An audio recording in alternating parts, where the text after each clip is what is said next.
ভাৰতীয় জনতা পাৰ্টীয়ে যে এইবাৰ ওলাই যাব এই কথাটো আমি সঠিকভাৱে ক'ব নোৱাৰোঁ, কাৰণ তেওঁলোকে ভয়ো খাইছে। এইবাৰ তেওঁলোকে প্ৰচাৰ বিজেপিয়ে আটাইতকৈ বেছি প্ৰচাৰ যোৰহাট লোকসভা সমষ্টিটোত এইবাৰ কৰিছে, কাৰণ প্ৰাৰ্থীজন যিজন বিপৰীতমুখী প্ৰাৰ্থী আছে এই প্ৰাৰ্থীজন কিন্তু এইবাৰ অলপ তেওঁ শক্তিশালী প্ৰাৰ্থী। তেওঁ কাম কৰিব বুলি ৰাইজে হয়তো বিশ্বাসত লৈছে, সেইকাৰণে শক্তিশালী বুলি বিবেচিত হৈছে। আৰু এইবাৰ যোৰহাটবাসী ৰাইজে কাক যোগ্য বুলি নিৰ্বাচন কৰিছে মই আপোনালোকক ভিডিঅ' ক্লিপটো দেখুৱাম। তপন গগৈক বিচাৰিছেনে গৌৰৱ গগৈক বিচাৰিছে? কাৰণ গৌৰৱ গগৈয়ে তপন গগৈ দুইজন কিন্তু লাগিছে যুদ্ধ, আৰু সেই যুদ্ধখনত কোনে কোনফালে ঢাপলি মেলিব, তপন গগৈ ফালে নে গৌৰৱ গগৈ ফালে?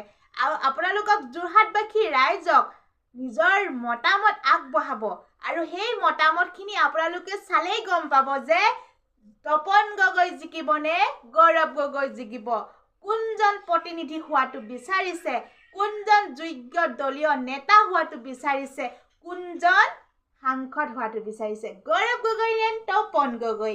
মই আপোনালোকক ভিডিঅ' ক্লিপটো দেখাম, কিন্তু এইখিনিৰ পৰা আপোনালোকে আঁতৰি নাযাব দেই, কাৰণ কথা আছে। কাৰণ লোকসভা নিৰ্বাচনত কোন জিকিব আৰু আপোনালোকে এই ভিডিঅ'টো চালে নিশ্চয় অনুমান কৰিব পাৰিব, কাৰণ মানুহে অনুমান কৰিব পাৰে নহয় জানো যিকোনো কথা এটা। আৰু এতিয়া মানে লোকসভা নিৰ্বাচন সমাগত, হাতত মাথো দুটামান দিন, আৰু সেই কেইদিনতে এতিয়া মহাৰণ সৃষ্টি হৈছে, লাগিছে বাকযুদ্ধ, শাসকীয় পক্ষ আৰু বিৰোধী পক্ষৰ মাজত বাজিছে কিন্তু ৰণডংকা। আপোনালোকে কিন্তু এৰি নাযাব, ভিডিঅ'টো শেষলৈকে চাই যাব। চাওকচোন গৌৰৱ গগৈ তপন গগৈৰ মাজত কোনে কাক ভাল পায় আৰু কোনে কাক প্ৰতিনিধি হোৱাটো বিচাৰিছে, কোনজন যোগ্য বুলি নিৰ্বাচন কৰিছে। মই যোৰহাটবাসী ৰাইজৰ মতামতসমূহ আগবঢ়াম, আপোনালোকে ভিডিঅ'টো চাই লওকচোন। দুগৰাকী পাৰ্টিক কেনেকৈ বিশ্লেষণ কৰিম মানে আমাৰ এইখন গাঁৱত বিশেষকৈ আমি তপন গগৈকে বিচাৰিম, যিহেতু 15 বছৰ তেখেতৰ গৌৰৱ গগৈৰ দেউতাক যেতিয়া ইয়াত হেৰি হৈ আছিলে, তেতিয়া আমাৰ ইমান বছৰ ধৰি এই ৰাস্তাটো আমাৰ ল'ৰা ছোৱালী স্কুল যাওঁতে মানে বহুত ভোগে। এই গোটেই বোকা পানী ৰাস্তা যাব নোৱাৰে। বিজেপি চৰকাৰ অহাৰ পিছত মানে আমাৰ এইটো ৰাস্তা আজি যুগ নোহোৱা ৰাস্তা হ'ল। গতিকে আমাৰ চৰকাৰৰ দিনত যিখিনি এই কাম মানে বিজেপি চৰকাৰে যিখিনি কাম কৰিছে আমি সন্তুষ্ট, আৰু সেইকাৰণে আমি তপন গগৈ বিচাৰোঁ। দুয়োগৰাকী প্ৰাৰ্থী শক্তিশালী প্ৰাৰ্থী 14 নং যোৰহাট লোকসভা সমষ্টি, তপন গগৈ কওক বা গৌৰৱ গগৈ কওক, দুয়োগৰাকী শক্তিশালী প্ৰাৰ্থীক আপোনালোকে কেনেধৰণে বিশ্লেষণ কৰে?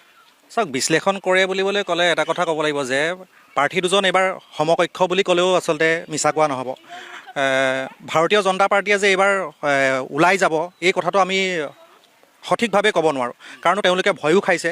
এইবাৰ তেওঁলোকে প্ৰচাৰ বিজেপিয়ে আটাইতকৈ বেছি প্ৰচাৰ যোৰহাট লোকসভা সমষ্টিটোত এইবাৰ কৰিছে, কাৰণ প্ৰাৰ্থীজন যিজন বিপৰীতমুখী প্ৰাৰ্থী আছে এই প্ৰাৰ্থীজন কিন্তু এইবাৰ অলপ তেওঁ শক্তিশালী প্ৰাৰ্থী। তেওঁ কাম কৰিব বুলি ৰাইজে হয়তো বিশ্বাসত লৈছে, সেইকাৰণে শক্তিশালী বুলি বিবেচিত হৈছে। আৰু বিগত সময়ছোৱাত আপোনালোকে চাওক যে সাংসদ যিগৰাকী সাংসদ আছিলে তেখেতে কাম কৰিছে, কাম নাই কৰা বুলি নহয়, আমি নুই কৰিব নোৱাৰোঁ, কিন্তু যি ধৰণে হয়তো আমি দেখা পাব লাগিছিলে সেই ধৰণে আমি সম্পূৰ্ণৰূপে দেখা পোৱা নাই।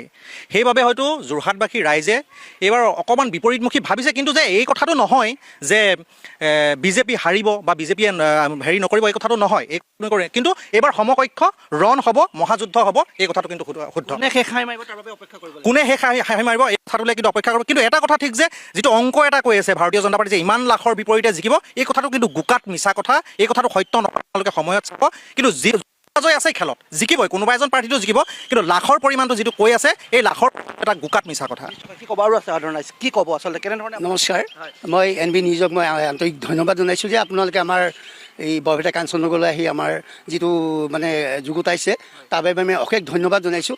যে মই এটা কথাই ক'ব বিচাৰোঁ যে বিশেষভাৱে নীৰৱ আৰু সৰব বুলি কথা নাই, নীৰৱ বুলি সৰব বুলি কোনো কথা নাই। যেতিয়া চৰকাৰখনত কোনোবাই থাকে তেখেত হয়তো নীৰৱ থাকে, কাৰণ কেলৈ নিজৰ চৰকাৰ কাম হৈ আছে, যথেষ্টখিনি কাম হৈছে। আগৰ আমাৰ যিখন চৰকাৰ আছিল, মুখ্যমন্ত্ৰী শ্ৰদ্ধাৰ মুখ্যমন্ত্ৰী তৰুণ গগৈ ডাঙৰীয়াৰ দিনত, তেখেতৰ দিনত আপুনি চাব পাৰে যে আমাৰ অসমৰ লাগিলে আমাৰ বৰপেটা অঞ্চলৰ আজি যিটো আমাৰ অসমমালা হওক, আজি আমাৰ যিখন জেলৰ আজি পাৰ্কৰ যি ব্যৱস্থা হৈছে, এখন ধুনীয়া পাৰ্কৰ আপোনাৰ ধৰি লওক আজি আমাৰ যিখন অভাৰব্ৰিজ হ'ল, আমাৰ মেডিকেল কলেজৰ মুখত অভাৰব্ৰিজ হৈ আছে, আমাৰ বৰুৱা চাৰিআলিৰ মুখত অভাৰব্ৰিজ হৈ গ'ল, আমাৰ চিনেমাত এখন অভাৰব্ৰিজ হৈছে, আৰু আমি যথেষ্টখিনি আমাৰ আপুনি নিজে চকুৱে চাওক, আপুনি কেমেৰামেন মোক দেখুৱাবলৈ অনুভৱ ক'ম যে আমাৰ এই অঞ্চলটো আজি 770 বছৰৰ পৰা 55 বছৰ 60 বছৰ তেওঁলোকে ৰাজত্ব কৰিলে, কিন্তু এই গাঁওখনক ইমানে মানে মাহিয়াই চকুৰে চালে আমি বাধ্য হৈ গ'লোঁ। আমাৰ সকলো মানুহে আগতে ধৰি লওক বিভিন্ন দলত আছিল, কংগ্ৰেছ দলত বা বিভিন্ন দলত আছিল, কিন্তু সকলো মানুহে এবাৰ বিজেপি দলক আদৰি লৈছে। এইকাৰণে আৰু আপোনালোকৰ উদাহৰণ মই কেমেৰা পাৰ্চনক দেখুৱাবলৈ ক'ম যে আপুনি এই অংগনবাদী, আমাৰ যিটো বৰপেটা অংগনবাদী, এই অংগনবাদীখনক মই দেখুৱাবলৈ এইকাৰণে ক'ম যে অংগনবাদীটোক যে আগৰ দিনৰ এইটো যিটো অৱস্থা, আজি অংগনবাদীখনৰ যিটো ছাত্ৰ ছাত্ৰী যিটো সুব্যৱস্থা কৰিলে, যথেষ্ট উন্নয়ন কৰিছে বুলি ক'ব গৈছে। ঠিক আছে, এটা কথা ক'ব বিচাৰোঁ যে আপোনালোকে আমাৰ কলিয়াবৰৰ যিজন সাংসদ আছিল 10 বছৰ, তেওঁ 10 বছৰ কি কৰিলে মোৰ এইটো প্ৰশ্ন তেওঁলোকলৈ। আৰু এটা প্ৰশ্ন, যোৰহাট লোকসভা সমষ্টিৰ কথা মোৰ আৰু এটা উত্তৰ আছে। আমাৰ অভাৰব্ৰিজ 2খন আছিল, এখন অভাৰব্ৰিজ আমাৰ নআলি আৰু এখন অভাৰব্ৰিজ চকবজাৰ মুখৰ পৰা চকবজাৰ সন্মুখলৈকে। সেইটো কিন্তু তৰুণ গগৈ ডাঙৰীয়াই, এতিয়া গৌৰৱ গগৈ তাৰ মই প্ৰশ্নৰ উত্তৰ বিচাৰিছোঁ যে সেইখন অভাৰব্ৰিজৰ কিবা কাম আছিল নেকি? একো কাম নাই আমাৰ অসমত বা আমাৰ যোৰহাট অৱস্থিত, কিন্তু উন্নয়ন সেইখন যদি হ'লেহেঁতেন আমাৰ চকবজাৰ নহয়, সেইখন ৰাজ্যৰ যদি চকবজাৰ মুখৰ পৰা মাছৰ। আপোনাৰ পৰা ধন্যবাদ জ্ঞাপন কৰিছোঁ। আচলতে তপন গগৈ গৌৰৱ গগৈ বুলি কথা নাই, আচলতে ৰাইজৰ উন্নয়ন হ'ব লাগে। যোৰহাটবাসী ৰাইজ শিক্ষিত, গতিকে এই অংকটো ৰাইজে নিজে বিচাৰ কৰি চাব কোনজনক ভোট দিয়ে। 2জন সমকক্ষ প্ৰাৰ্থী যিহেতু নিৰ্বাচনত প্ৰতিদ্বন্দ্বিতা কৰিছে, তেওঁলোক মানে 2জনে সমকক্ষ, গতিকে ৰাইজে বিবেকভোগ দিয়ক, ৰাইজে উন্নয়নৰ মানে মাপকাঠিটো জোখাজোখি কৰি চাওক। তেনেকৈ আৰু 2জনেলৈ শুভেচ্ছা থাকিলে, আৰু মানে কি ৰাইজে তুলনামূলকভাৱে কোনজনক ভোট দিয়ে। আমাৰ ৰাইজৰ উন্নতি হ'ব লাগে, যোৰহাটৰ উন্নতি হ'ব লাগে, ৰাইজৰ উন্নয়ন হ'ব লাগে। আমি তপন গগৈকে ভোট দিম।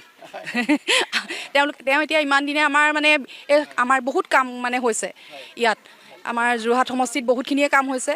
যিমান এতিয়া ৰাস্তা পদূলিৰ কথা চাব পাৰে আপোনালোকে, আগতে যিখিনি ৰাস্তা ঠেক একদম, এতিয়াতো বহুত অসমমালা হেৰিপাত ইমান ধুনীয়াকৈ আনি পিনে তেওঁ ৰাস্তা ভূমিখিনিও আমাৰ মানে সেইটো আৰু মানুহে বিবেকৰ অনুযায়ী ভোট দিব। দেখিছে উন্নয়ন কিমান হৈছে কিমান নাই হোৱা চবেই জানেই। আৰু এই চৰকাৰখন থাকক বা কংগ্ৰেছ চৰকাৰে থাকক, যিখন চৰকাৰে নাথাকক, মুঠতে নাগৰিকৰ উন্নতি লাগে, আমাক ৰাজ্যৰ উন্নতি লাগে। আৰু আমাৰ মহিলাসকলো এতিয়া ধৰক গোটৰ সজাগ হৈছে, গোটক যথেষ্ট সহায় কৰিছে। আৰু আৰ্থিকভাৱে যিখিনি দুৰ্বল মহিলা আছে সেইসকলক তেওঁলোকে যথেষ্ট সহায় কৰিছে। এতিয়া বৰ্তমান যিখন চৰকাৰ আছে তেওঁলোকে যথেষ্ট সহায় কৰিছে। আৰু স্বাস্থ্যৰ ক্ষেত্ৰতো আমাৰ ইয়াত এতিয়া চিকিৎসাৰ ক্ষেত্ৰত আপোনাৰ অৰুণোদয় আঁচনি মানে কি হয়, আয়ুষ্মান কাৰ্ডে যথেষ্টখিনি মানে হেৰি কৰিছে। এতিয়া মেডিকেলত হওক, আমাৰ যোৰহাট যিখন মেডিকেল আছে, এইখন চৰকাৰে মানে বহুত উন্নতি কৰিছে আৰু আগলৈও এনেকৈ কৰি থাকিব বুলি আশা কৰিছোঁ। এনেধৰণে আচলতে যোৰহাটৰ 14 নং যোৰহাট লোকসভা সমষ্টিৰ অন্তৰ্গত যোৰহাট বিধানসভা সমষ্টিৰ বৰভেটাৰ কাঞ্চননগৰ ৰাইজে এন পি নিউজৰ আগত মনৰ ভাৱ প্ৰকাশ কৰিছে। আজি গেছ চিলিণ্ডাৰ এটাৰ দাম যদি আপোনাৰ 1200 ভিতৰত হয়, আমাৰ সাধাৰণ জনতাই কেনেকৈ কিনিব? আজি চাউল 1 কেজি দাম যদি 40 টকা হয়, আমাৰ সাধাৰণ ৰাইজৰ চলিব কেনেকৈ? আমি সেইটো কাৰণে উন্নয়ন বিচাৰোঁ সদায়, আৰু আমাৰ সাধাৰণ ৰাইজৰ কাৰণে আমাৰ সামগ্ৰীবিলাকৰ দাম কমিব লাগে। গৌৰৱ গগৈ তেওঁ পূৰ্বতে কলিয়াবৰৰ আছিলে, যিহেতু চৰকাৰ নাই তথাপিও তেওঁ কি কৰিছে কলিয়াবৰত আমি এই কথাটো বৰ বিশেষ নাজানো, কিন্তু যোৰহাটৰ পৰা যি ধৰণে কৰিবলৈ তেওঁ ইচ্ছা প্ৰকাশ কৰিছে বা মানুহৰ আগত প্ৰচাৰটো যি ধৰণে চলাইছে, মানুহক যিবোৰ কথা দিছে, কথাবোৰ যদি অনাগত দিনত তেওঁ সফল ৰূপায়ণ কৰিব পাৰে তেন্তে আশাবাদী বুলি ক'ব পাৰি। মানুহে তেওঁকো অলপ ভাল চকুৰে চাইছে, ভাল দৃষ্টিভংগীৰে চাইছে, ভাল ভাৱেৰে লৈছে মানুহে। সেইকাৰণে মানুহ যোৰহাটবাসী ৰাইজে সদায় সজাগ আৰু সচেতন। সেইবাবে হয়তো অনাগত দিনত এটা ভাল ৰিজাল্ট মানুহে আশা কৰে, ভাল ৰিজাল্ট হ'ব এইবাৰ। এটা কথা যে তপন গগৈ যে জিকিব বা গৌৰৱ গগৈ জিকিব, জিকাটোতো কোনোবা এজন জিকিব, কিন্তু কথা হ'ল কিন্তু প্ৰতিদ্বন্দ্বিতা তীব্ৰ হ'ব, তীব্ৰ প্ৰতিদ্বন্দ্বিতা হ'ব। আৰু ভাৰতীয় জনতা পাৰ্টীয়ে এইবাৰ গৌৰৱ গগৈলৈ আপোনালোকে চাওক ভয় খাইছে অকণমান। এতিয়া আপোনালোকে চাওক যোৰহাটৰ নেফাগেটত পুলিচ ৰৈ আছে, পুলিচ নিৰাপত্তা বেষ্টনী এটা কাৰণে যে কোনোবা এজন আহিব।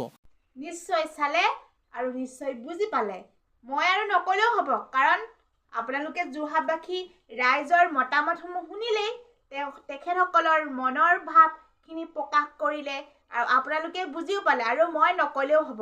খালি মোৰ ফালৰ পৰা মোৰ মনৰ কথা এটা কওঁ আপোনালোকৰ মাজত, কিন্তু এটা কথা মনত ৰাখিব, এবাৰ কিন্তু যাক আপোনালোকে ভোট দিব, কিন্তু বিবেক বিচাৰ আৰু বিশ্লেষণ কৰিহে ভোটটো দিব, আৰু আৱেগৰে কিন্তু ভোট নিদিব। সেইটো মোৰ কৰজোৰে মিনতি। আৰু আপোনালোকে যোন যোগ্য বুলি ভাবে যোগ্যজনক ভোট দিব, কাৰণ আমি জানো গৌৰৱ গগৈ এজন বহুত অমায়িক ব্যক্তি, ভদ্ৰ, নম্ৰ, আৰু তেনেকুৱা এজন আমি সাংসদ বিচাৰোঁ। আপোনালোকে কোনে কোনে গৌৰৱ গগৈক জিকাটো বিচাৰিছে আপোনালোকে কমেণ্ট কৰক।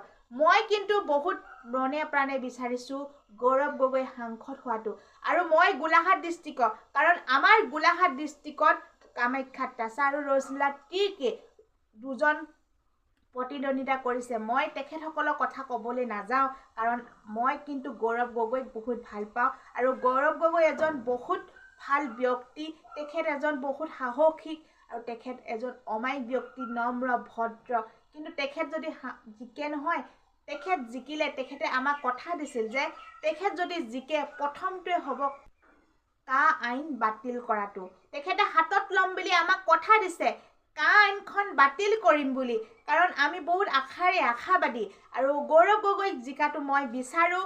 আৰু গৌৰৱ গগৈ কাৰণ ভাল প্ৰতিনিধি এজন, গৌৰৱ গগৈ এজন যোগ্য প্ৰাৰ্থী, তেখেত যোগ্য নেতা হোৱাটো বিচাৰোঁ। আপোনালোকে কোনে কোনে বিচাৰে কমেণ্ট কৰি জনাওকচোন, গৌৰৱ গগৈক কোনে বিচাৰে, কাৰণ গৌৰৱ গগৈ আৰু তপন গগৈৰ মাজত হৈছে যুদ্ধখন, নহয় জানো? এতিয়া লোকসভা নিৰ্বাচন সময় মাত্ৰ দুটামান সময়হে আছে আৰু হাতত বেছিকেইটা সময় নাই। আপোনালোকে নিশ্চয় গম পাইছে। এইকেইদিনতে আপোনালোকে নিজৰ বিবেক বিবেচনা কৰি চাব কাক ভোটটো দিলে আমাৰ কাৰণে ভাল, কাক ভোটটো দিলে আমাৰ কাৰণে বেয়া। সেইটো মই আপোনালোকক নকওঁ, কিন্তু মই দলীয়ভাৱে কোৱা নাই কথাষাৰ, কিন্তু মই যোগ্য বুলি গৌৰৱ গগৈক স্বীকাৰ কৰোঁ। আৰু আপোনালোকে সকলোৱে গৌৰৱ গগৈ ভোটটো দিব। মোৰ ফালৰ পৰা আপোনালোকক কৈছোঁ তেখেত কিন্তু কংগ্ৰেছ প্ৰাৰ্থী বুলি মই ক'বলৈ যোৱা নাই, তেখেত এজন যোগ্য প্ৰতিনিধি হিচাপে মই কৈছোঁ। আৰু তেখেত এজন সাহসিকতা মই শ্ৰদ্ধা কৰোঁ। তেখেত এজন অমায়িক ব্যক্তি, তেখেত নম্ৰ ভদ্ৰ, তেখেতৰ যিখিনি গুণ যিখিনি আছে তেখেত কিন্তু মানিবলগীয়া আৰু আমি চেলুট দিবলগীয়া। আপোনালোকে আহক সকলোৱে দলে বলে মিলি, যোনসকলে গৌৰৱ গগৈ ভোটটো দিবলৈ পায় সকলোৱে গৌৰৱ গগৈ হাতৰ চিনত ভোটটো দি জয়যুক্ত কৰা। আমাৰ আহিবলগীয়া যিটো দিন, সেই দিনতে আমাৰ আইনখন বাতিল কৰিম বুলি যিহেতু কথা দিছিল, সেই কথা ৰাখিব বুলি নুই দি ক'ব পাৰোঁ। আৰু আপোনালোকে নিজে বিবেক বিবেচনা কৰি চাব। আৰু বেছি দীঘলীয়া নকৰোঁ, আপোনালোকে কমেণ্ট কৰিব কোন জিকাটো বিচাৰে। আৰু আকৌ আহিম অন্য এটা ভিডিঅ' লৈ।